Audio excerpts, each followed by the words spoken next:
Zona penal, compte que ara pot sortir el Barça. Ara pot sortir el Barça amb Denis al cercle central, continua Denis la posa a la seva esquerra per André, continua André, pot entrar a l'àrea André, ja hi és André, continua André, s'atura André, la centrada d'André, la rematada i el gol! Gol d'Arnaiz! Gol del Barça, gol del Barça, gol d'Arnaiz, gol del Barça, gol del Barça, gol d'Arnaiz, gol del Barça, gol del Barça, gol d'Arnaiz!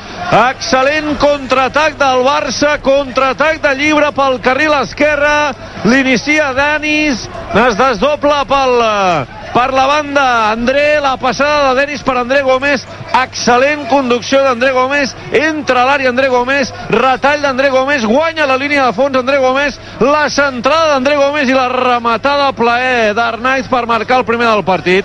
15 i mig a la primera part, gol del Barça, gol d'Arnaiz, assistència d'André, Celta 0, Barça 1. Es felicitaven els dos arquitectes d'aquesta petita de Sergio, ara està atacant però el Celta, Sisto entra a l'àrea, encara Semedo, la posa per Aspas d'Esperó, que bé Piqué evitant el primer xut, Maxi Gómez la posa, el segon pal, la rematada, el travesser no ha entrat aquesta pilota, el segon xut de Sisto, gol. Doncs aquí la defensa del Barça jo crec que s'ha quedat aturada.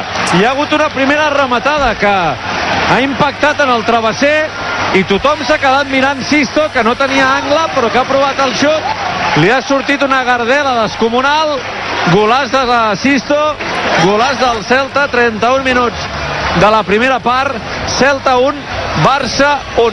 I si el públic estava adormit aquí a Balaïdos, ara tot el contrari, reacciona tots drets amb les bufandes en l'aire celebrant aquest gol del seu equip després de la pinya dels futbolistes, alguns ara aprofiten per beure aigua a la banqueta a prop d'un fuet. Ha protestat molt Silesen, dient que la pilota havia sortit fora en l'acció del gol del Celta, assenyalava com si hagués sortit un pam al quart àrbitre, tothom ha passat d'ell, els futbolistes del Barça és cert que tampoc han protestat. Estava tothom molt aturat. Sí, perquè es pensaven que havia votat fora, però...